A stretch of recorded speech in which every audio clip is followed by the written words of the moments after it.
Now, the insights of J. Martin on our world. Society and politics. The J. Martin interview. So we're now 2 weeks into it, the coronavirus lockdown, which is, it's pretty much a lockdown. You can go out somewhere. You can go out to the supermarket, for example. And I have tried, actually, to live a normal life to some extent. Obviously, we can't see people. We can't see anyone who doesn't live in your household. So if you live on your own, you really do live on your own at this period.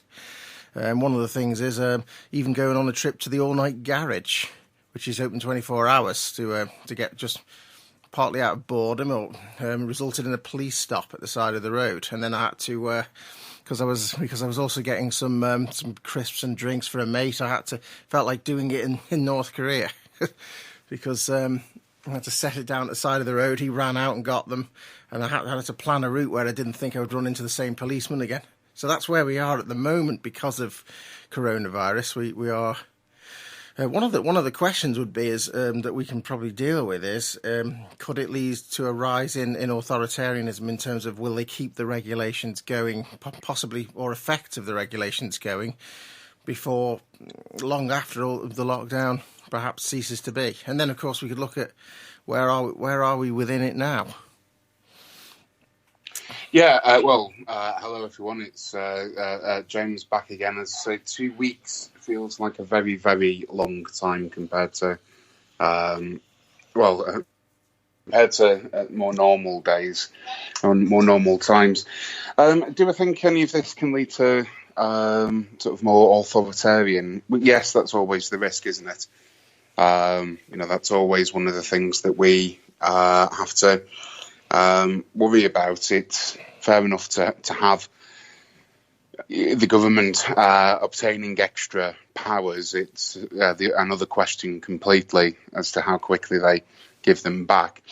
I think if you have a look at what's going on at the moment in Hungary, where Viktor Orban, who is an authoritarian anyway, has essentially given himself unlimited powers for an unlimited amount of time. There's no doubt in my mind that democracy is dead in Hungary. In this country, we do have the judiciary, though. We do have some independent branches of government, if you want to look at it like that, civil servants being one of them.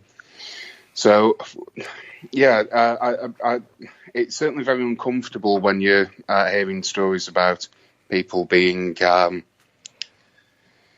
chased and brought over and searched because they've been out to the garage overnight. That certainly is. I suppose one of the points back would be, is that not for public protection? But there are a lot of examples of more extreme behaviour by the services, shall we say, that maybe you'd think. I was going to bring up one of those. I was going to bring up one of those. Yes. So what's interesting is I was able to tell him that I was going to the petrol station. I actually put some in as well, which I expect to last for quite a long time, actually, because we're not going that far. And I said that he was in a cubicle. Obviously, at night they don't let you in, so there was almost zero risk of. You might pick it up from the pumps, but I had gloves on, So, but one story in particular, which shows how far we perhaps slid into what we hope might only be a temporary dystopia, would be the story of a woman at a railway station recently. She was pulled up for ticket fraud, as in not buying a ticket, but she was also, because she refused to speak to authorities about where she was going and why, she was fined £660 at the court. So that's an example of how we're not free to go about a business if you don't interact with the authorities and give them a justification of what you're doing. You'll be fined £660. They've got also powers for where it could lead to prison as well. And so that's where we are at the moment in the hopefully quite temporary lockdown, although we don't know how temporary it is. Did you hear about that story? Yes, I did, and I've heard of a few others as well. Again, rather large fines for people who can't necessarily afford it. My own situation's quite interesting. I'm in the middle of a move to France. Which is also still in lockdown. at the moment, isn't it? Also still in lockdown. But one of the problems there is because I'm moving jobs, effectively changing what it is that I do day to day, doing some things online. I'm in a bit of a difficult financial situation. I'm hurtling towards my own resignation with some extreme challenges. Talking about being on lockdown, I've had to self-isolate for 12 weeks, or so I've been told, because I'm at particular risk. And yeah, I don't have any of my pets, furniture. Just looking around the house, it's almost like, if you imagine the day before you're due to move house, everything's in boxes, some stuff has already gone. So it's a really unusual situation to be in. And then I read some stories about increasing authoritarianism, and I think, right. One is, I suppose, if I were to catch the pulse of a lot of the people that I've spoke to recently, there seems to be, and I do tend to agree, some people who are going out no matter what. So there's some examples of pubs having lock-ins, yes. Lock-ins, sorry. There's some examples of, people going out to, not to castigate every student, obviously, but, some student nights, which is just totally irresponsible. There's others who are going out to work unnecessarily because their employer because they've got to is telling them that they have to, and if not, there's consequences. So just to interject into that one is that there's been scenes of the London Underground still very crowded, both caused by a lot of people still having to go to work as normal, either because it's designated key worker or because their employer just doesn't want them not to and has managed to get around it, but also because they've reduced the amount of trains per day, which means that for those who are going on the London Underground, you're going to not be able to socially distance. There's going to be more people on that train. So, and that's really the point that I was wishing to make. I agree where there are people going out recklessly to go and party or just carry on as normal. There's a big problem there. That is almost certainly facilitating the spread. Certainly major hotspots around the UK, the spread. There's also then a perceptive issue, which is people seeing the scenes of the London Underground and saying, no, we need a more stricter clampdown, which is then, that public feeling is then bleeding over to government and police forces. Actually, when we look at the scenes of the Underground and other places, where there's traffic jams or people, wandering around, it's not the same everywhere. But if you're having to go to work because, you work in a inner city hospital or school because you're having to teach the kids of essential workers, of course it's going to look like it's busier still. It doesn't mean people are just, breaching lockdown criteria. One of the issues that we've got, though, which is something that hasn't been reported, is people visiting each other who are both, two people in isolation who were then visiting each other, not necessarily realising that they could in fact be spreading the virus, even though they're taking precautions, but going around to people's houses to, have a catch-up and that. That's not something that a lot of people are discussing. That is something that people can and could get away with, even with the current police lockdowns. But it's something that if you know anyone who's doing that, they really shouldn't.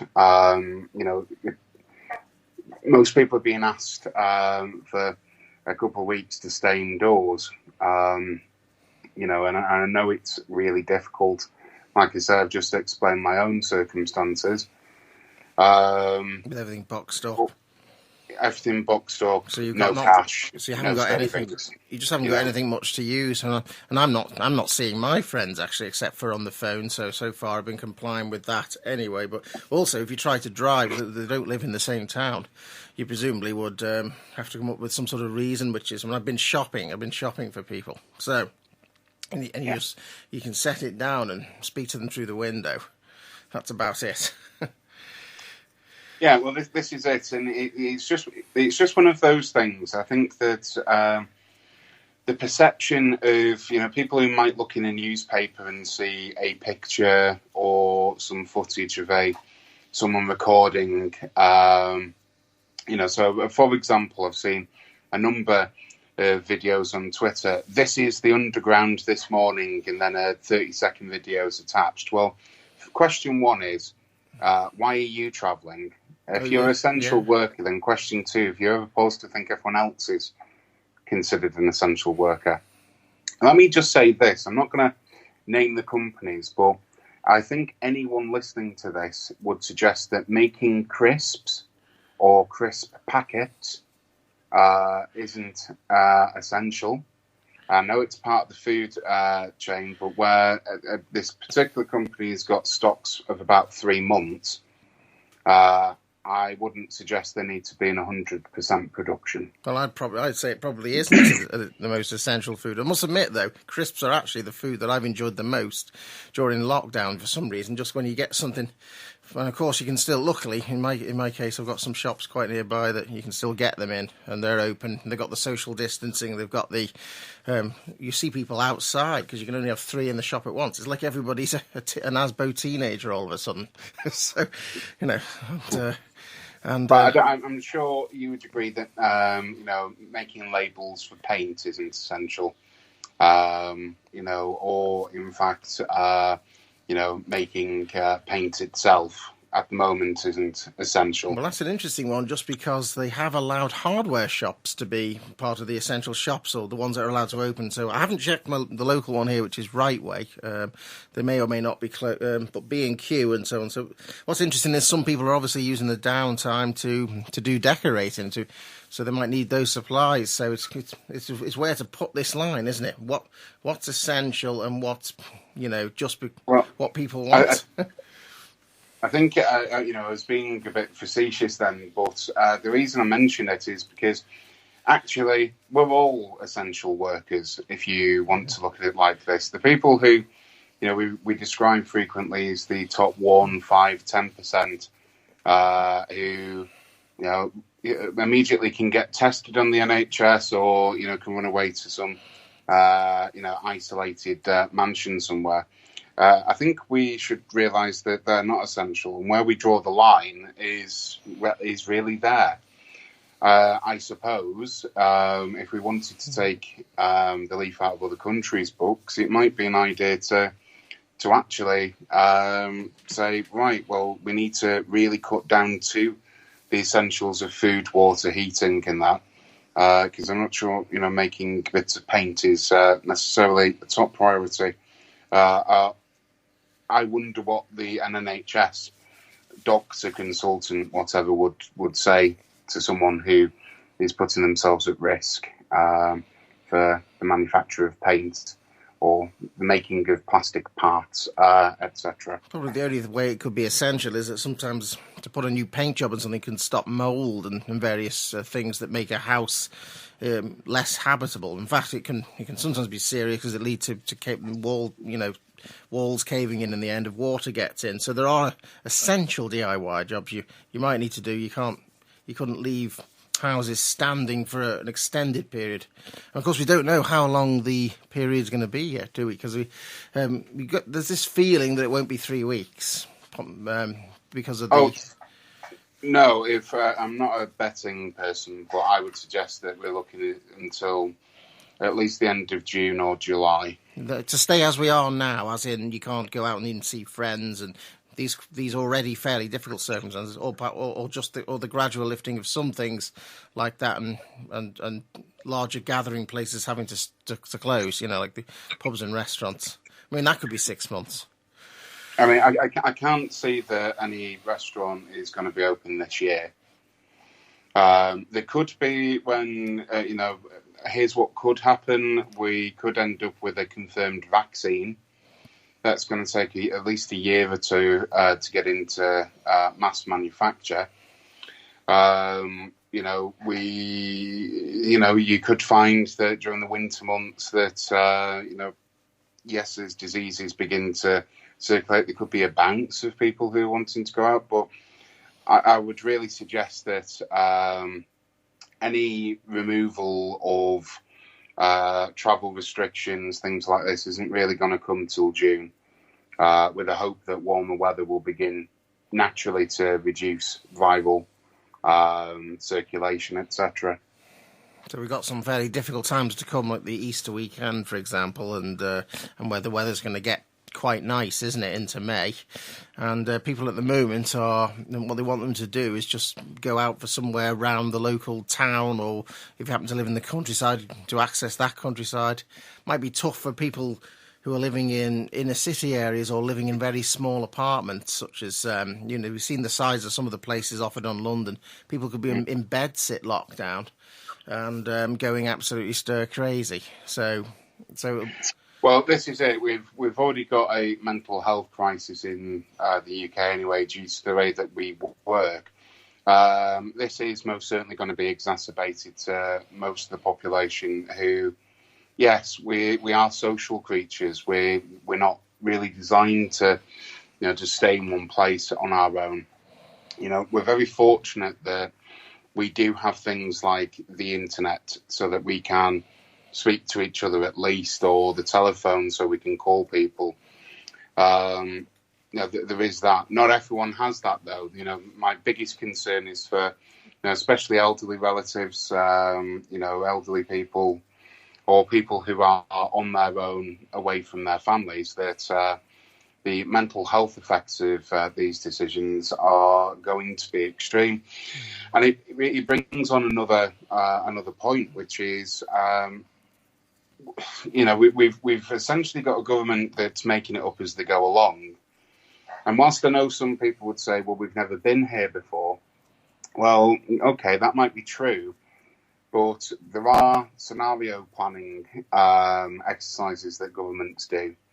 And so far, we have so crippled our basic services that, one of the reasons why we're having to react in an increasingly extreme way is because we don't have the ability to test. We don't have the ability to provide ventilators. And really, in a time of crisis, honesty is the currency, not, mendaciousness, lies and half-truths, which, I'm going to pour scorn on this government for, just as I did with the Blair government, who, during a manufactured crisis back in 2003, the country could have done with honesty, which would probably have meant we wouldn't have gone to war. But we don't need sort of half-truths and whatever else. If there really was a genuine issue, people need to know, and governments are elected by the people, for the people. Well, at least they are as I speak today. I'd hate any historians looking back and listening to this, thinking how clouded we were. But as I say, we need some transparency. We don't need, this constantly changing figure, even for testing. 100,000 tests, then 250,000. No, it'll be 100,000. It's all over the show.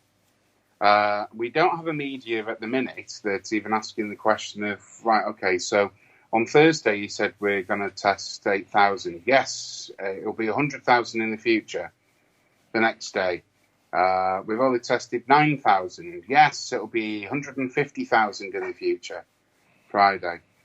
We've tested 10,000. Yes, but in the future it'll be 250. You see how it goes. And it's quite obvious that they haven't got a clue what they're doing. We've got the issue of Brexit, where I am furious anyway with the way that this government has acted on that. But ideology over people's safety, I mean, in one breath, pardon the pun here, we've allegedly misplaced an email that would have provided us with ventilators. Instead, I think it was, I think it was an April Fool's at one point, but, we had the report of we've managed to make 30 ventilators.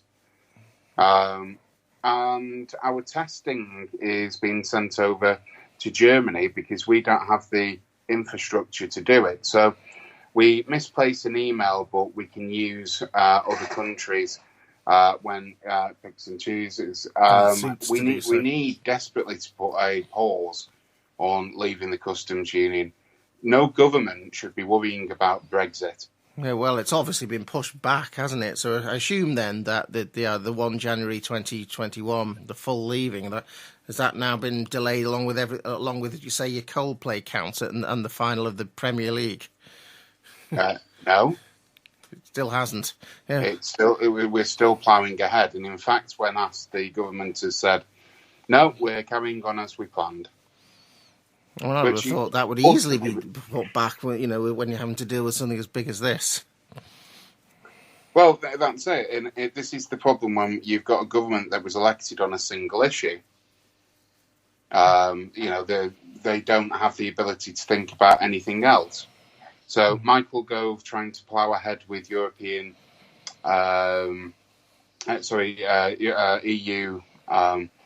negotiators via a video link. It's utterly ludicrous. I don't think even European countries should be worrying about Brexit. And we're at a state where let's just be real here. The total number of unemployed Americans during the Great Depression was around about 8 million. Well, today, and I know we can adjust the figures for population, but, so far today, which is the 3rd of April, around about 12 million people have claimed for unemployment benefits. If anyone thinks that this is going to be solved by the waving of a flag or the reading of a national anthem, really, really think again. Whatever happens next, we are not going to be returning back to the situation and state of play before the end of February. You could have to sing the national anthem before you claim or something like that, because as a way to combine the two together. There was something about ventilators being offered by UK companies, the government not taking them up on it. Why wouldn't they? I don't think they've got any infrastructure to respond to companies. You could also look at it. Is this evidence of a Tory party, now the Cummings party, deliberately wanting people to suffer? I think Dominic Cummings is the sort of evil bastard who would. But I don't know whether or not people in Whitehall are. So I don't think when they've offered either the message is getting up or whether or not the production is going to be sanctioned, whether or not there's funding streams available. There's lots of questions like that, really, that I would suggest to the reasons why just because someone says something on the media doesn't necessarily mean the government's listening.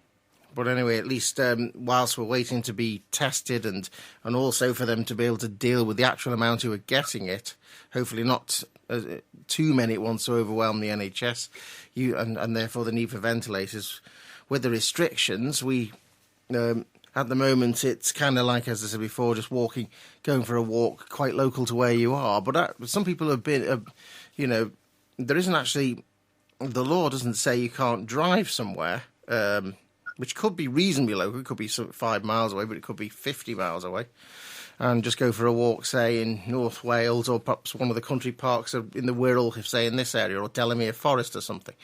Now, Derbyshire Police showed, just They got a lot of public criticism for it because they filmed two walkers who may have been quite local to where they were in the Peak District. They don't know who they were. They filmed two dog walkers and produced a slickly edited video to say, this isn't essential, and so on. Again, another thing about the freedoms we've lost. So what do you think about the reaction of police forces to these restrictions like that? Well, I think firstly, in places like Scotland and Wales, there are restrictions that are preventing people from, anyone from travelling. The Scottish police forces have been instructed that, if people have got known second homes or holiday homes and they're travelling up into, the Highlands, wherever, that they have means in which they will remove people, find them, whatever. Going for a drive, I'd say, is perfectly reasonable. In fact, if you're protected by a lot of glass and metal, provided you drive responsibly, I can't see any particular problem if it's a local area. Well, they raised one. They raised one, which I guess was hard to refute, saying that that if you were to crash or if your vehicle was to break down, there'd be increased risk there. You might be an unknown carrier of the virus. It's hard to refute it, but basically, it just further locks us down into something very, very limited. Because obviously, raising the possibility that might happen, because those are supposed to be fairly extraordinary events for most people. To say that you can't use your car to go to a bit of forest quite nearby and then go for a walk and then come back, or just go for a drive without getting out the car where you would be isolated, so long as those scenarios didn't happen. How far should it go? Could it go further? Do you think they're going to increase the measures, or as a lot? Yes, I do. I think that's really where we're heading into in the next few days. I think when we're approaching Easter, and I would suggest that a lot of people will be, either going out, and I think there'll be an increased lockdown. Quite how, in theory, they could shut the motorways, apart from for particular, apart from for lorries, for example, or some essential workers. There's lots of things that they could do. They make you all learner drivers again if you're not allowed to go on the motorway. So how does it compare at the moment, do you think, roughly to speaking? How I know that Italy's had very strong, very strict lockdown in Spain. What's the difference between ours and, say, Italy's or Spain's at the moment? Well, again, comparing us to other countries is really difficult because culture matters here as well. In parts of the Mediterranean countries, there are large family members, the large houses that live with together. Lots of people living in them. All generations, especially in Italy. Yes, of all generations. So, this is where the infection rate somewhere, I think I read in Italy, 88% of transmissions were between family members, which must be utterly appalling for people in those situations, knowing that, if you've been infected and survived, that, you've passed it on. There's going to be a lot of survivor's guilt, I would suggest, coming through. In terms of the lockdown, though, yeah, in some areas, again, you found police forces have been very brutal. Brutally locking people down, hitting people on the knees, arresting them, things like that. I've seen that in India. I think with any police force, there are some, or any workplace for that matter, there are some nice people, there are some middling people, and there are some horrible people out there. Ask anyone who works anywhere, and they'll be able to think of the nice people and the horrible people to work with. Well, with the police forces, yes, there are racists, there are fascists, there are brute thugs, as much as there are, saints, community servant, socialist, and blah blah blah. So again, what we've got to be careful about is looking on Twitter and Facebook and seeing that we follow like-minded people. It's an echo chamber, and we like to be appalled, as opposed to what we should be seeing is where we should be happy. What did someone do that was remarkable? What have you done to be a hero, kind of thing. Well, they are doing a difficult job as well as the NHS. In fact, the one that stopped me was quite reasonable about it. He said he'd not ever had to deal with anything like this before, obviously, because it was very strange for someone who was quite new to what they were doing. And but of course, you'll get the fairly reasonable responses. He actually did say it was only advisory at the moment in terms of how often we should go out. So that's where the stricter lockdown measures would come in, because you may just pop there. Say if you're a smoker and it's the only place that's got fags, for example, you would then, if it was 2 a.m. and you'd ran out, you might go then to get it, or you might go to the supermarket the next day. So there's all these different scenarios that we've never questioned before about what we do and why we do it and when, and it's changing all of that. So and the thing is, like I say, in other countries, you've got different cultures. So in some areas, there's a lot of respect for their local police force. That hasn't been decimated necessarily through cuts. In other places, there's a lot of suspicion, But really, if in France, for example, you need to print off or download an app now that you have to show any officer. They call the police force the gendarmerie over there. And you have to show that. If you don't have it, you'll be fined. There's no give or take. I suppose they would have to consider if you didn't have a printer, for example. But there is no give and take. You'll be fined if you're found to be travelling without any reason. So just going out for a drive just won't cut it. The argument being, well, go and walk around the village. If you're just going for a drive, no. Same increasingly in Spain and again in Italy. So that's where we compare. The cultural thing as well comes in when you've got this notion of civic pride. We have had for the past 40 years individualism battered into us, and I'm glad to see that whilst applause won't give ventilators and PPE for the NHS, at least it is something that we're doing. If we were doing that a little bit more often, we probably wouldn't have voted in the people who were cheering when they cut the NHS budget and suspended pay rises a few years ago. But my point being, in other countries, there is a bit of civic pride that, if you go out unnecessarily and someone finds out about it, your neighbour will shout at you.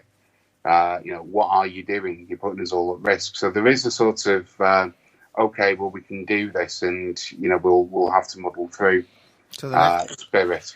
So the next question would be, you've seen that actually some of the things to rein people in have been interpreted negatively because, just before we move on to that, Derbyshire police also were criticised for dyeing a lake black, putting black dye into a lake to stop it being as nice looking for visitors. So when enforcing the restrictions becomes environmental damage, other forces had set up roadblocks such as North Yorkshire Police and Devon and Cornwall Police, and then they were actually advised that we weren't at that stage yet. They couldn't actually just question every driver. So we haven't gone into the stricter.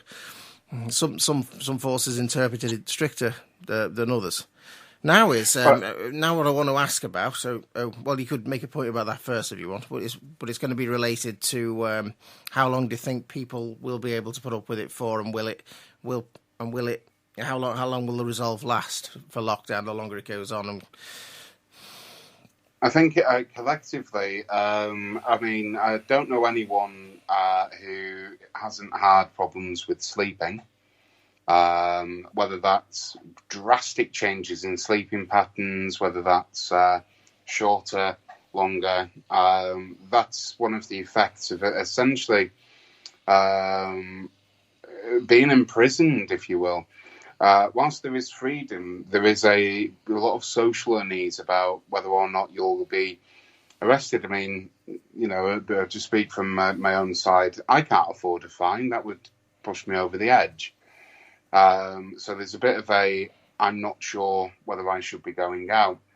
We've also got, on top of sleep, a lot of people discovering that they have mild, or in some instances that I'm aware of, found out that they've got quite severe claustrophobia. That it feels like things are shrinking around them. That's in itself has led to some panic attacks. I'm aware of one person whose breathing became so shallow it was, oh God, we think you've got the virus, when actually it was a panic attack, because they were feeling very claustrophobic in that way. So we are not creatures that, and especially with increasing daylight, we're not creatures that stay indoors. We don't hibernate as a species. We don't lock ourselves away. We're very social. So I don't think it's sustainable for much longer. This could very well bleed over to a lot of anger. And a lot of anger, we saw yesterday, for example, Matt Hancock on BBC Question Time, who said only 7 days ago today, 6 days ago yesterday, that he had the symptoms of the virus, and yet 6 days later, without any coughs, I note, was flaunting his own isolation. Mm-hmm. So when people are feeling claustrophobic or feeling, depressed, down, etc., and seeing people who are in a privileged position just ignoring the rules, that could bleed over to some real anger, I would suggest. When you say about fines, if you were wealthy, I mean, okay, they might start using incarceration as well if that doesn't work. But if, say, you've got a holiday home and you've got enough money, could you just think, well, you know what, we'll just drive up here, get the fine, and pay that, and get up to the high. Say, if I had someone in the Highlands right now, I might be thinking, well, perhaps we could have 2 fines on the way up. No, we'll try and drive in the early hours, and we'll stay isolated there. I mean, so there's a difference between them and poorer people and more privileged people. So you're referring directly to Prince Charles there, I assume? Well, he was also supposedly had coronavirus, didn't he, alongside Boris Johnson, who actually says he's still self-isolating at the moment. So. But Prince Charles is recovered. Well, apparently. Whether or not he's still infectious is another thing. Well, yes, indeed he had it. That could be. But again, someone who drove up, the M1 over then in Scotland, flaunting rules. So, didn't really do too well. And if he did have this virus, potentially in doing so, passed it along to people. But if he just stayed in the car and just went to the property he owns, I mean, say you do have somewhere else in Wales, should you be able to access that and then just self-isolate there? The same as you would at home if you'd stayed at the other one. The problem is with, look, I'd studied a bit of epidemiology, certainly not modern, but in terms of cholera, the cholera epidemics, Jon Snow, the big problem is people moving. So it's not, you could go and isolate in a village. It's the fact that if you have got it, you're infecting the village potentially. So the issue is with people moving around. In other words, the further they travel, the more likely the risk to them or to the new place that they've gone, which is why it is equally as appalling that we've still got flights coming in from infectious hotspots. So they're not stopped, are they? They're not. So, I mean, this is interesting about stopping it in a village, because there was a lockdown, we can remember, in 1666. Or 1665 into 1666. Mm-hmm. And I've done an interview about it, so I'll get that edited, definitely. And it's about the village of Eyam, who decided to isolate itself and make sure that everybody in the village did, so that the plague wouldn't spread further through. Now, that's just coming into the Peak District, so we're seeing we're seeing a similar thing now. So if you enter yes, the but don't village forget, from another place, don't forget with if you look at some of the plague outbreaks of varying types of plague, what you've got is a community spirit one. People were left food if they had to isolate. Yes, there was probably wouldn't have been a Red Cross given how expensive red dye was, but some sort of cross on the front door, maybe something to say, these people have got plague. It didn't stop, gifts of food to, they wouldn't, villagers wouldn't just listen to people dying. Yes, plenty of villages and towns did shut off completely. It didn't help them because some of the plagues were spread by dogs and yes, rats, but rats get a bad rap. It's mainly by the domesticated dog. No, not seeing that this time, though, are we? At least, so we now know it's people. It's not cats and dogs, which is thankful. Well, it could be cats. There have been a few cases now, but no, with this, it's certainly different in that way. But the problem is, when we're talking about Wales and Scotland, and I live in a rural area myself. If someone in, I don't know, Temple Sowerby or Appleby or Alton or somewhere like that ended up, going to one of their second homes or a holiday home or whatever it was, a caravan, and they fell sick, the ability for the infrastructure in rural areas is dreadful anyway, but also so is the speed of which and availability of hospitals to react to an increased population. So that's practically one of the reasons why going to your rural retreat is a problem. Then again, certainly a believer in fresh air being really good for you. What's interesting is somebody did that in Devon. They went to their home, and then they were actually targeted with some hate by locals, and they just said they wanted to self-isolate there. But actually, the police were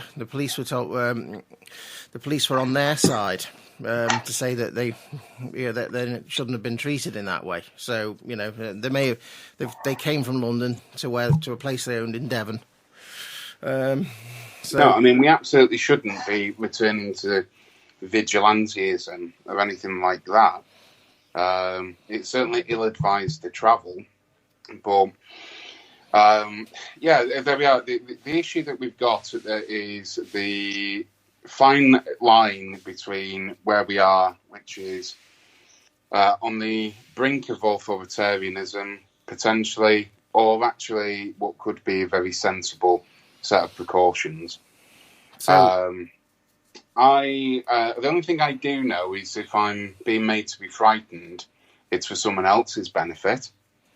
So having a death tracker on the news is, if you watch a news program with a death tracker on it, that is not only, frankly, psychopathic and disgusting. Anyhow, people aren't numbers. When people die, there's families affected. It's just numbers. But, of course, there must be some people who are into apocalyptic scenarios, such as watching The Walking Dead and horror films, that were sort of enjoying the real life, which is, Well, if that's up to them, I'd suggest they write a book. But for everyone else, no, just keep that in mind. What we don't want is extreme reactions from any side. And it comes back to, yes, the police, they shouldn't be abusing powers. I was going to say before, there are some chief constables out there who are, yes, complete megalomaniacs, shouldn't be in the post whatsoever. I'd love to name some forces, but I'm sure if you know what happened at Hillsbury, you can guess at least a few in a particular area.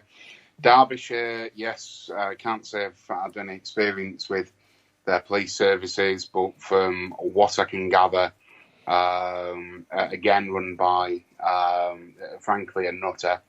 There we go. dying at a Lake Black is a disgrace, frankly, anyway, to nature. What has the lake ever done? And I hope there weren't any fish in there. But what has the lake done to deserve that? And what are the processes for getting rid of the dye? Yes, look, you're going to find that people are behaving stupidly, not because there's an outbreak, just because that's the way people think. Yes. Individually, they don't think about the consequences to others. We've got people who, people that I know who, a couple of weeks ago, having listened actually to the last radio interview, still continued to travel around, still continued to give lifts to people, still continued to go to work, even though he should have self-isolated. And regrettably, that person has spread this virus to, their family who were in a very critical condition. So he did get the virus. He did get it because it shows that you can get it. Actually, it's it may only be a few hundred or thousands, a few thousand out of the 66 million in the UK, but you still, even with what we're doing, you could pick it up from the various. I mean, we covered that last time, really, about, the way it lives on plastic, for example, for 4 days or longer if it's colder. So it could be on supermarket trolley handles. They don't get wiped down every few minutes, do they? But this is where, and again, I still maintain that in the run-up to this, the media frenzy caused a very near breakdown in supply chains. There wasn't any sensible actions. If you were a supermarket and wanted to stop panic buying, the one thing you could have done is locked up all of your trolleys and just got people to carry what's in a basket. Clever idea. Simple. Wasn't thought of. Because trolleys can spread things around anyway. But I must admit, I use the same technique to try not spend too much. Just get what you can in your hands. If you can put more in, you'll spend more. So, I was going to wonder about social unrest because in southern Italy, it's starting to. But you're talking about the supply chains. They're starting to have difficulty even getting food to people, and it's led to rising anger. And this could actually break the lockdown because people are. Maybe at the stage of possibly breaking out and rioting, possibly, or close to it. I was wondering about, whether we could spill into those situations. I was thinking back to the London 2011 riots of pent-up young people who are now all stuck in, or depending on how much they're following it, because I presume gangs might still be around the streets and things anyway. But the police can't really do much about it. But could something flare up and we have a summer of London riots again, or in Manchester because of the situation of continuing lockdown that might last till June? Yeah, well, of course we could. It's a bit, at the moment in southern Italy, it's a bit like, just to use your analogy of, what was it, Ewham, I think he said in 1665? Yes, the village they stopped the plague at the edge of the Peak District, yes. It's a bit like going to see a medieval or Tudor Stuart era doctor.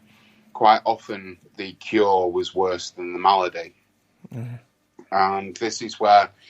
When there's a tip over, so there's two things. One thing that I've written about, if anyone wants copies of my work on this, feel free, or do your own research, which would be even better. When the cost of food overtakes around about 40% of an income, that's where there's not just revolution, but riot.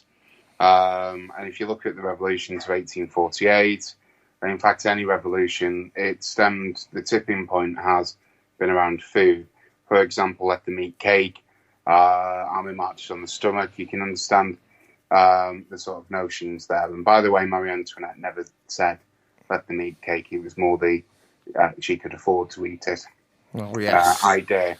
And as people's incomes essentially are being drastically slashed, so if you've been furloughed, this obscure Dutch word in its origin, is essentially from a garden leave, but if you're furloughed in this country and you're getting paid 80% of your wages, another way to look at it is 20% pay cut.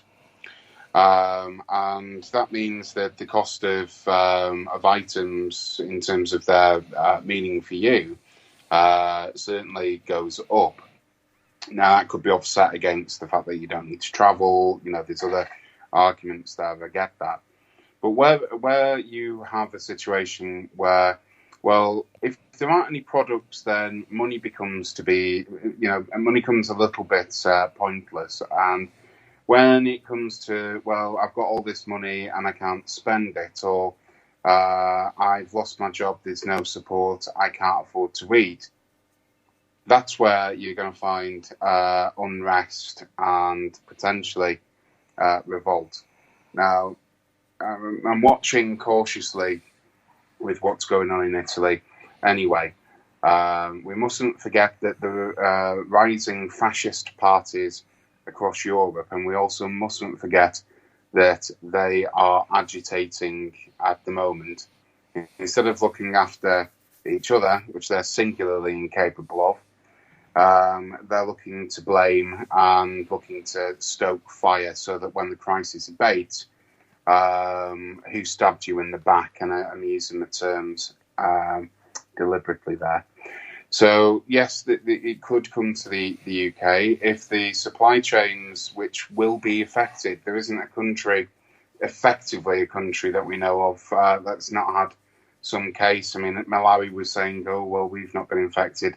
We're at the point where the globe is affected by this. And when we think about where we get our food from, I mean, Britain is totally reliant on food from other countries. And if farmers are self-isolating, you could potentially see a collapse in the supply chain. Not that that would upset the Tories, would still carry on with Brexit anyway. But then you would see the breakdown. And the supply chains are a melting point. They haven't broken yet. But it really takes it could be an oil tanker, it could be, food shipments, whatever. But all it take is essentially a freight carrier, for one of the ship's crew to become ill before that and its entire cargo is quarantined. Yes, and then you would see a breakdown there. I mean, that's how it would affect the ordinary population. This is really in addition to whether, even in normal circumstances, whether the pent-up youth it could just be trying to police the lockdown, and it could create a similar Mark Duggan type of situation, which could cause the overspill into youth violence. That's just what I'm wondering would happen even without this scenario. Well, it could. I mean, do I think this will form a revolution? No. In the UK at large, or I should say England, really, until the moneyed classes, not that it's more than one class, but people who believe that they're upper class or upper middle class, until their finances are dented and they're having to live out of tins, they by and large don't really care about people who are on the breadline. And in fact, instead of saying, well, good on them, would say if people ended up revolting or rioting, oh, how ghastly, how beastly, you could just hear it. Do I think that there's potential for unrest? Well, definitely. It's odd for me to give interviews like this where I'm, being quite candid about things. Really, the number of people who are openly questioning whether or not Boris Johnson's actually got this virus. Yeah, I completely agree. He seems to be able to talk quite well, and because of not the cough. As if he doesn't have track record of running away, hiding in anything from a fridge to a coach if he doesn't want to be scrutinised. So he's got the perfect cover, hasn't he? Along with his far right-wing friend in Dominic Cummings. There could be riots, of course there could. Yeah, I'm almost expecting there will be. I think it'll come from a place that people haven't thought about, which is prisons. I think that's where we're going to see riots. Probably in the next week, there's going to be a serious deterioration in prison conditions. But what's interesting about that is that people are stuck away anyway, except for when you get to socialise with the prison population or go and do a job in the kitchens or the workshop or is that so? Well, so what would be the difference? Would there have to be more quarantining because somebody's because presumably all visits are stopped at the moment, and so how would it COVID-19 enter the prison system? Presumably through the prison staff then, because they still have to come in, obviously, because you can't just not have them. Key workers, the suppliers, the staff. There's medical. These people who've always advocated for a more serious, everyone should be confined into a cell on their own. Might well think about what they're going through at the moment. The human psyche, isn't meant to be in solitary confinement. This is why in prisons it is punishment. And there's lots of evidence. I mean, if you want to look at what solitary does, look at the suffragettes. Look at what happened. It's a brutal form of torture. And you can't do that in prisons. You just put people behind bars and lock the key. You'd be dealing with mass suicide. You'd be dealing with a horrendous set of circumstances. Prisons are meant to be rehabilitative places.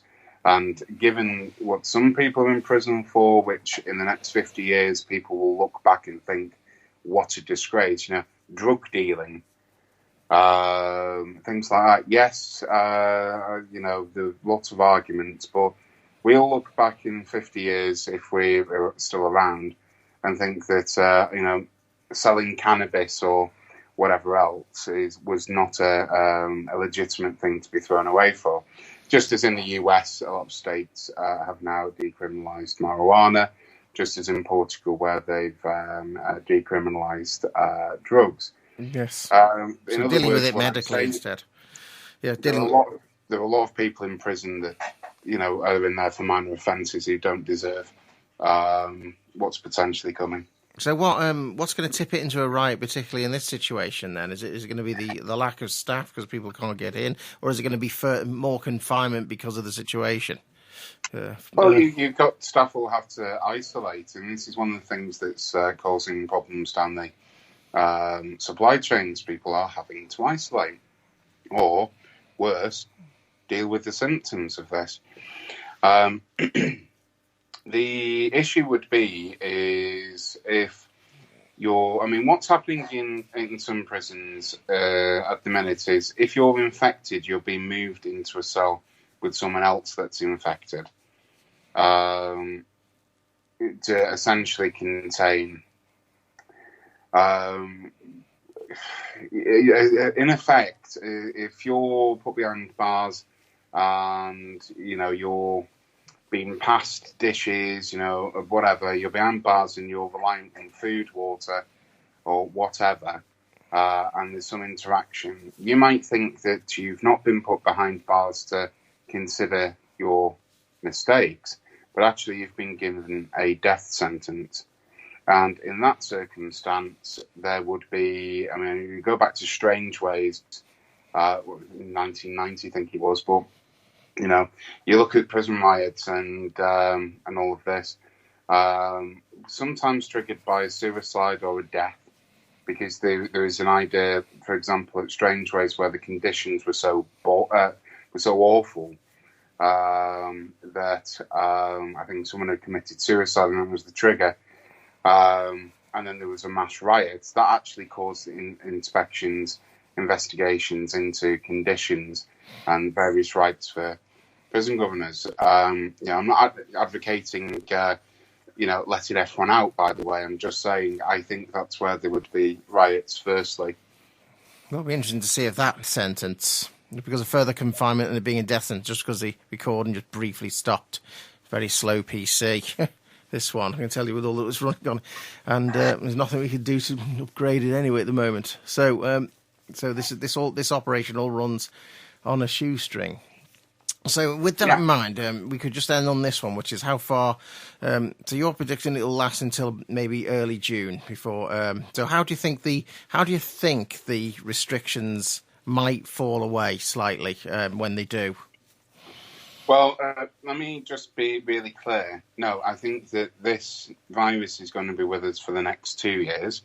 I think in terms of the current lockdown situation, you're potentially looking end of June or July.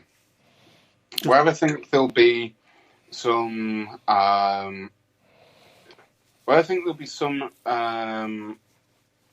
relief will be in things like visiting family members, friends. I think anyone who thinks they're going on a holiday over the next year or two, I'd think again. But I can see that during the summer months, there would be some relief in visiting family members, etc. I think for some airlines, domestically at least, there might be some instruction from government to resume some of the flights, to some of the more isolated parts of the UK. But I can't see that there's going to be, right on Monday, everyone can go out and party. Yeah. I don't think it's going to be like that. They did say that some people were thinking, will it be like VE Day? Suddenly people having all sorts of parties and barbecues and going, well, the pubs might not open straight away, might they? But that it'll be at a time of celebration, a bit like the World War II ending when it's finally lifted. Well, I think for the government, it's going to be which company can bribe them at the highest price. I think the likes of Tim Martin, I'd be disappointed if anyone went to Wetherspoons, but like Tim Martin constantly lobbies government. But I think realistically, there isn't a cure for this. I think that we forget as well, one of the things that I just wanted to mention, actually I'd said to someone that I would, we all need to just take a reality check also. A friend of mine has a family member who has terminal cancer and has found that they can't, all of their appointments have been cancelled because they can't, offer duty of care within a hospital for that person. Can I just ask people as well, just before we start looking at, the way out of this, there are people right now who've got underlying conditions, who've had appointments cancelled left, right and centre, who are suffering as a result. I'm aware of a trans person who is literally midway through surgery and is in excruciating pain because they can't, or their surgery has been postponed. There's lots of other people out there who we shouldn't forget. Not everyone's got this virus who've got underlying conditions. So can we please just, remember that as well? Even someone who has got toothache couldn't get seen, so had to be in pain because they couldn't get... Yeah. I got a dentist appointment actually just before the lockdown, so that was... but someone else said, I've got toothache and I can do nothing about it except for taking the painkillers. So that's, it's an example of an everyday scenario. It suddenly starts to hurt. You can't do anything about it. And the NHS is not running with all the regular things and this, which, perhaps it should be. But the one thing is, and to take it on to this, I just wanted to mention about this, is that some people have said that this has made the much more hard right Conservative government actually take on a lot of Jeremy Corbyn-style policies as a result of necessity, and sometimes further than Jeremy Corbyn's Labour manifesto would have done. Would you agree that that's happened to any extent? In the way that you've asked it, yes. But my thoughts are the only reason that they've done that, and they haven't really. If anyone's sat there thinking, the Tories are, suddenly becoming the Corbyn Labour Party, think again. I suspect that's why they're doing well in the polls, by the way. But the reason that they've got that is because they don't have a clue as to what to do. So they've essentially done what they've done for the past 5, 6, 7, 8, 9, 10 years, which is just copy opposition policies. But it's out of necessity, because otherwise people would not have, say the 80% of wages to some people, the slight rise in universal credit for people who have to look for work normally, but tonight to the statutory sick pay. It's slightly, some of them are slight concessions, other ones are, and they've even taken the railway networks back into government ownership. So just because of the crisis. But I presume that how long the lockdown and all this is going to last is going to be based on, if they're the party of business, surely they're going to be looking to end it as soon as they can, so that they can stop paying all these things. Let's just remind ourselves what the Tory party, specifically Johnson, said about business, FC UK business, basically. He was quoted as saying, and yes, I do remember that, actually. Yeah. Let's also just consider how many small businesses have got to wait until June before they receive any assistance, where they'll essentially have run out of cash and collapsed. I've had lots of questions today from worried people, members, reps, lots of people about from furlough to do I have rights. I work for a fish and chip company. They've said they can't pay me. What do I do? Let's just keep in mind before we run away with the Tories are the party of business. They're the party of corporations, yes. One of the points I just wanted to make about nationalisation is it's not really a nationalisation, is it? And some people have, especially, let's just name and shame it, Keir Starmer supporters and Mandy supporters, basically, in the Labour Party. Oh, yes, when they're swilling the champagne. Oh, yes, well, we've now got a government that's renationalised the railways, so we didn't have to, kind of thing. Well, they haven't done that, and these people have also been outwardly suggesting that Keir Starmer becomes leader and then there'll be a national government. Let's just remind ourselves of history on that one. The reason why Churchill in 1940 opened up the government to a coalition, to a national government with the Labour Party, is because the unions were threatening industrial action. Not all, but most, who were sick and tired of really poor conditions and, depression-style austerity, etc., etc. So Churchill thought, and this is not a popular thing, and a lot of people might not be aware of it, but Churchill thought he could appease the unions by bringing in the Labour Party. He did, it worked. In the United States, that different political system didn't happen, and that's why in the United States they recorded the most ever industrial action in their history during the wartime period for them. Going into a national government, I think people would broadly support it, but I think cautiously would there be a need for it? It depends how long this lasts. A person, if there were control of interior ministries with a Corbyn agenda, I don't think there'd be too much of an issue. I think people would realise that the nonsense that the media have peddled about the Labour Party and Corbynism, but I can't see that as of tomorrow we're going to have a Corbyn. We're not going to have a Corbyn Labour Party. So it depends on the even if this scenario was possible, whether whether Keir Starmer is more in the Tony Blair style, at least a little bit more anyway, and Rebecca Long Bailey is the one who would most continue, I think, those Corbyn style policies, although there is still a difference. Yeah.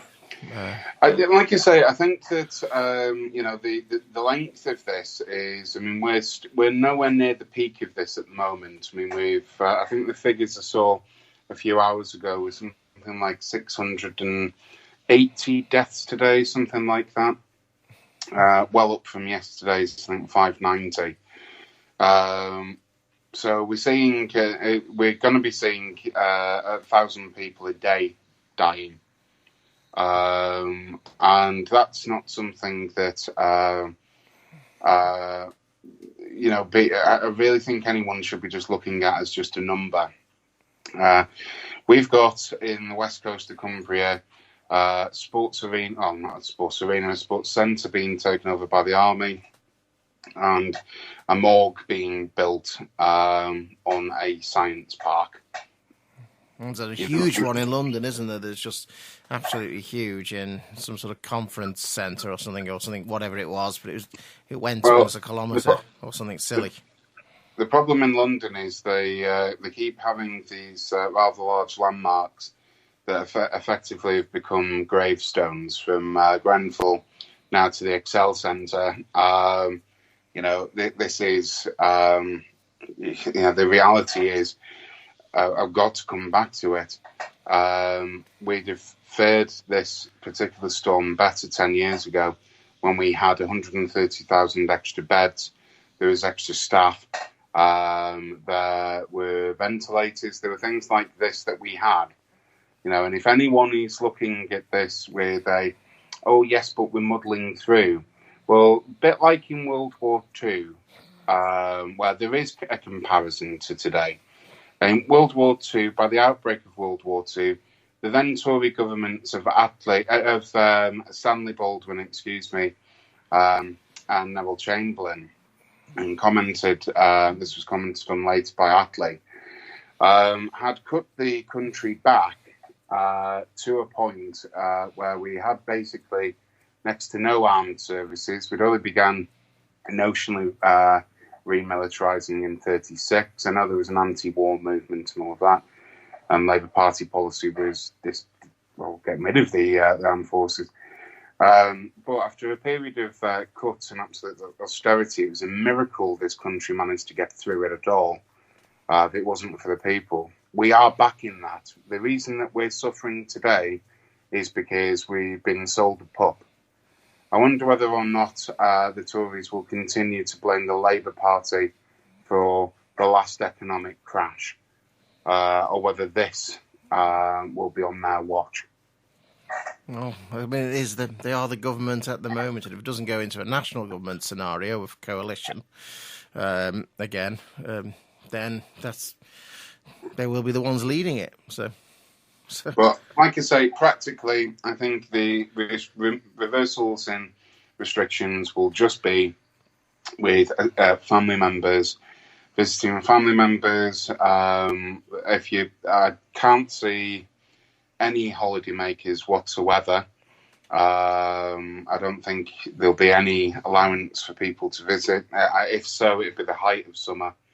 But without a vaccine, and I know there's a lot of trialling going on at the moment with very, very dismal results so far, it's going to take about 2 years, 12 months, 18 months before this vaccine is being produced, or a vaccine is being produced.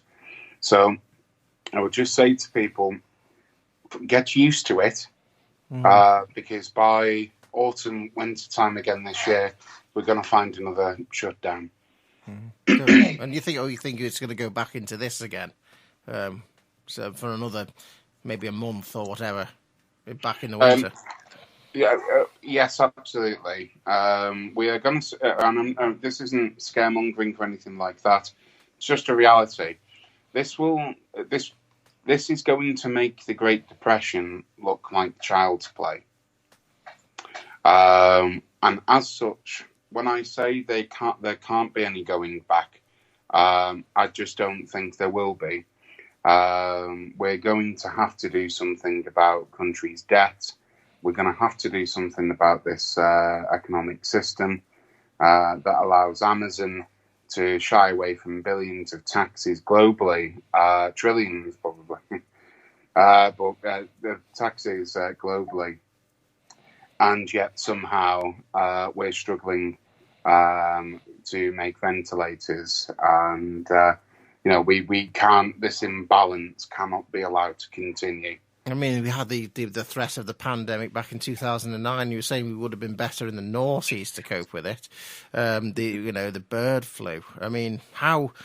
Yeah, I suppose that's a general question on pandemics. Why didn't they become something that ended up in lockdown like this? They managed to contain to just a few people who had it in one case in Hong Kong of another one, of a SARS one, which is this strain of virus, just to 5 people.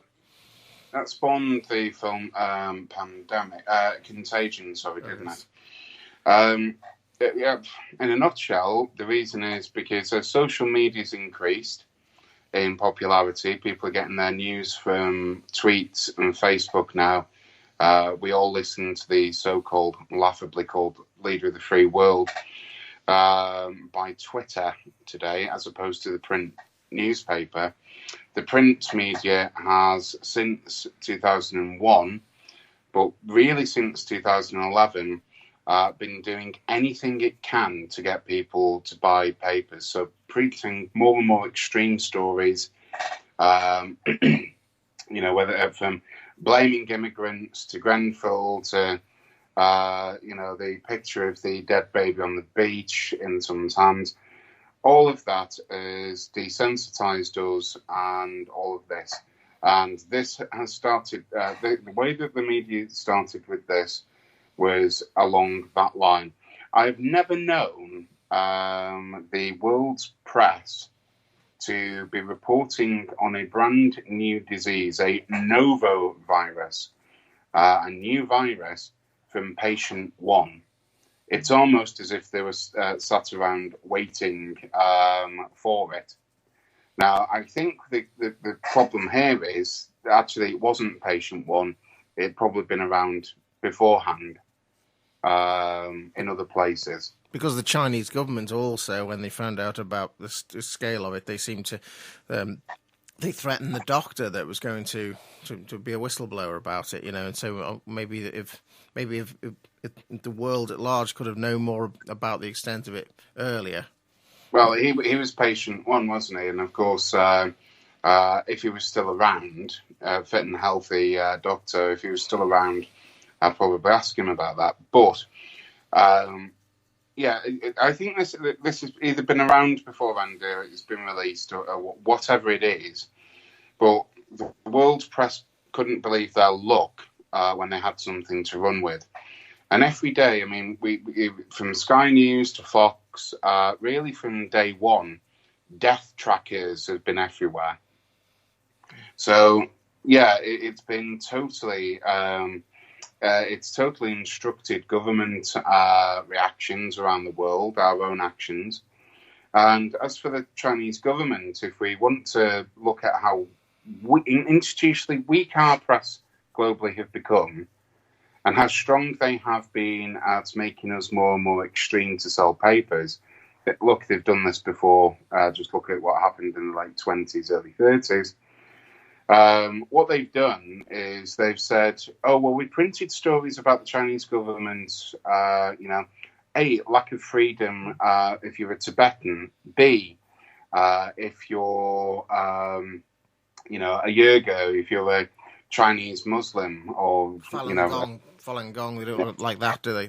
We don't believe a word that the Chinese government's got to say. But suddenly there's a virus around, we'll automatically accept government figures. It strikes me as very unusual.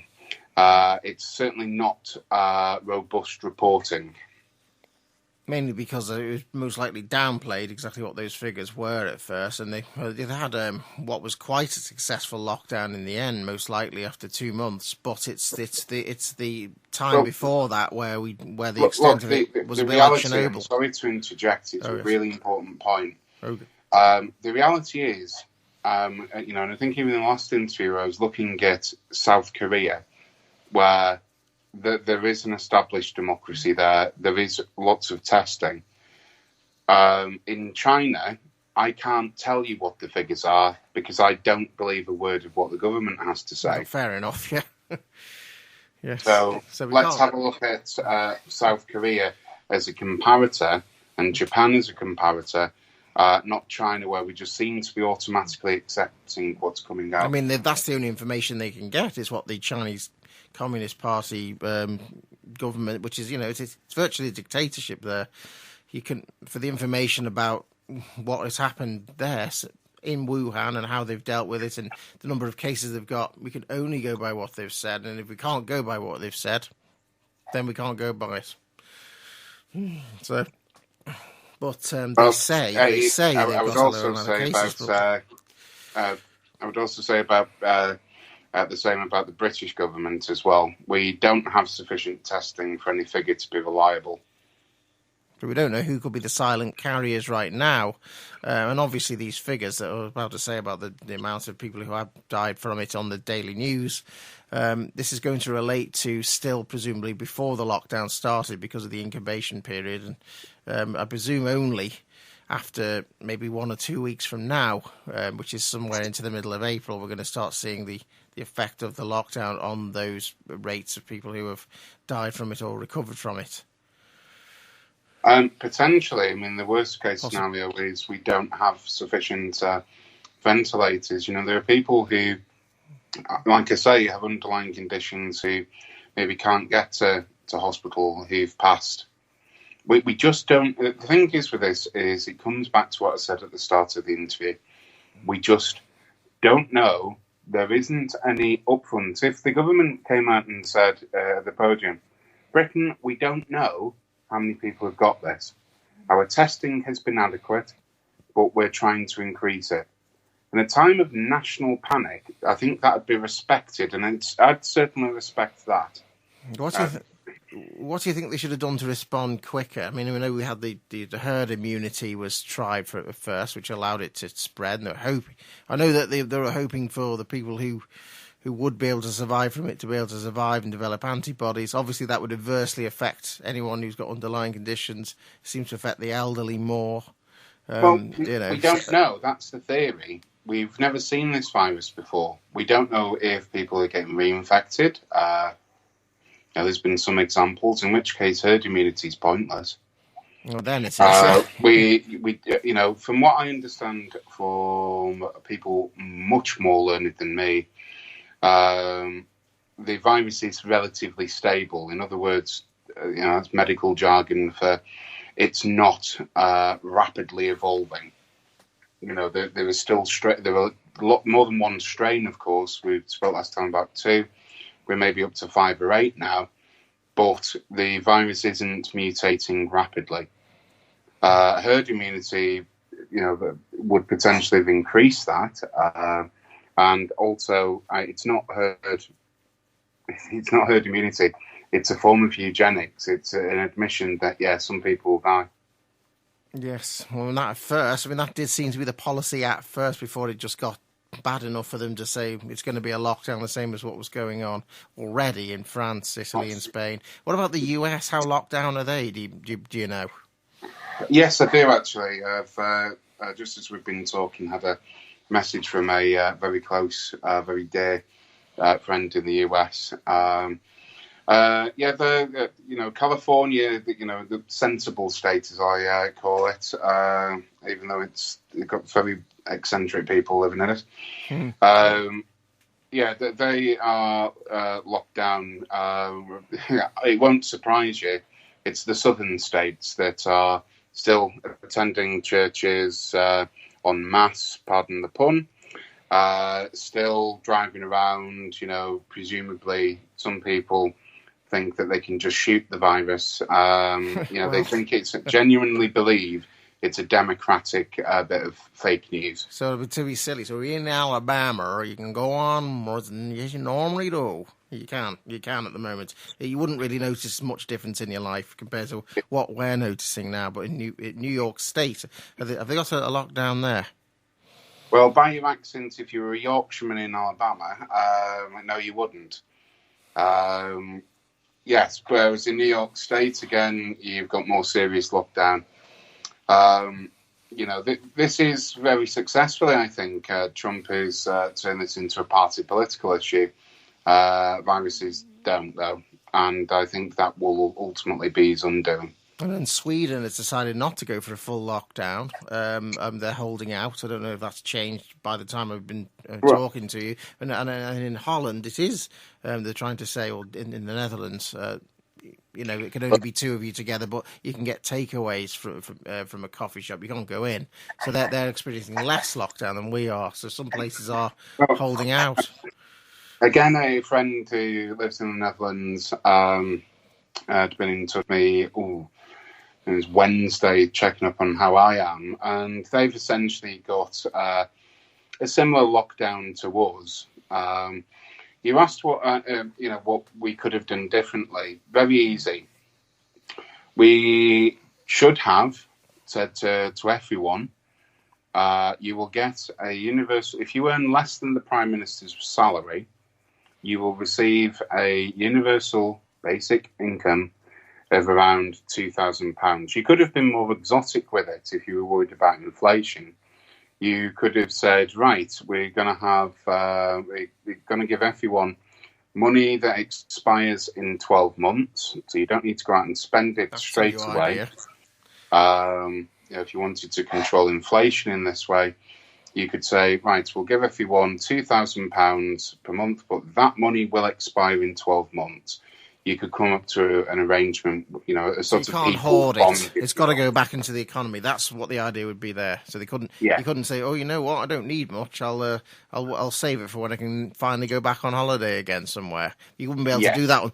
That's an interesting way to curb that and make sure that people are spending in the economy, which would prop the economy up. And that means universal basic income could pay for itself in theory. Yes. And what I would do then is, because the ultimate issue would be, with then the deposits that end up in the banks, you could then issue a little later into this policy some sort of underlying guarantee that the money that's deposited within the banks, at least, would be guaranteed. But for individuals, there would essentially be a sort of, if you wish, the British pound, but then this temporary currency that expires that is backed by the pound or something like that.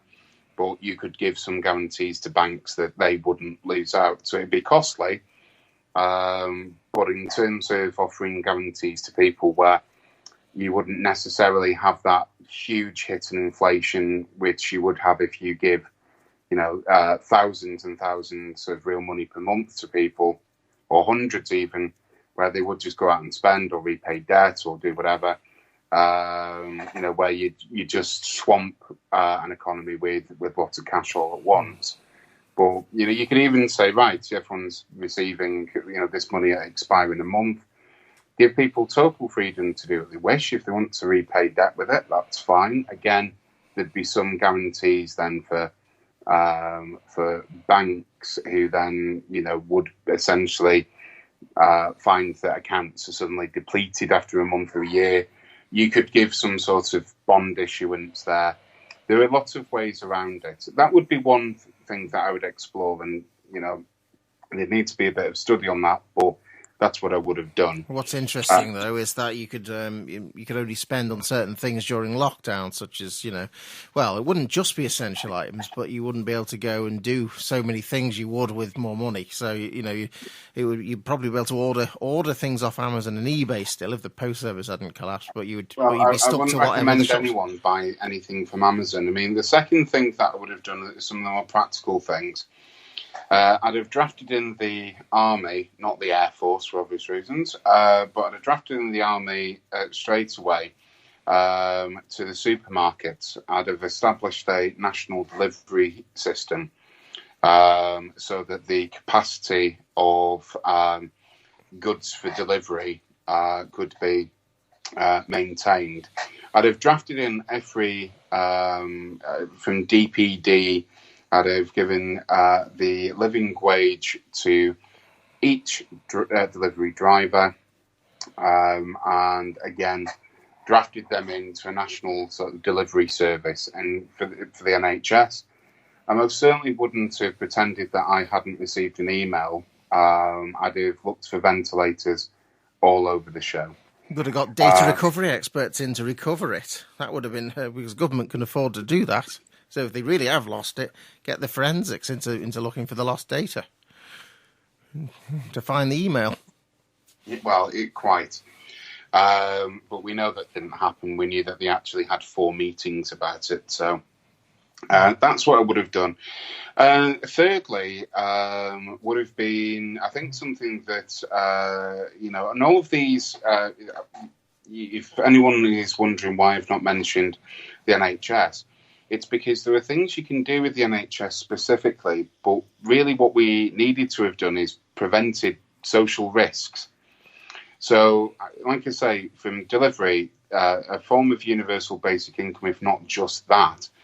And thirdly, which I think is, again, just one of these things that would have assisted, to be absolutely honest with people.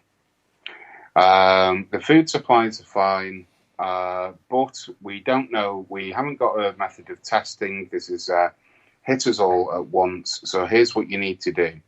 I wouldn't have left it ambiguously for businesses to, you can't claim any money back until June, or you've got this furlough. Well, do colleges furlough their temporary staff, or do they, pay them to do work that they can't do? All of these questions that could just have been resolved very simply. Just with half a day's worth of thought and actually speaking to people. All hotels you could have nationalised, albeit on a temporary basis if need be, and given everyone a guarantee that if they wanted to isolate individually a hotel room, but a priority would be given to the homeless. They've also done what South Korea had done, which is disinfect the streets. No, that's not a bad idea. And as for the homeless, actually, we've seen the unprecedented step that they said that they're actually taking everybody in somewhere. So that showing that maybe they could have done it before. So that is something that maybe leans towards Corbynism, that they might have actually done. And I wouldn't have suspended Parliament. I would have continued it through video conferencing. So you seem quite keen to suspend that. So yeah. Well, we are in the situation we're in. So at least radio has a good part to play in that, doesn't it? So for your entertainment, your information.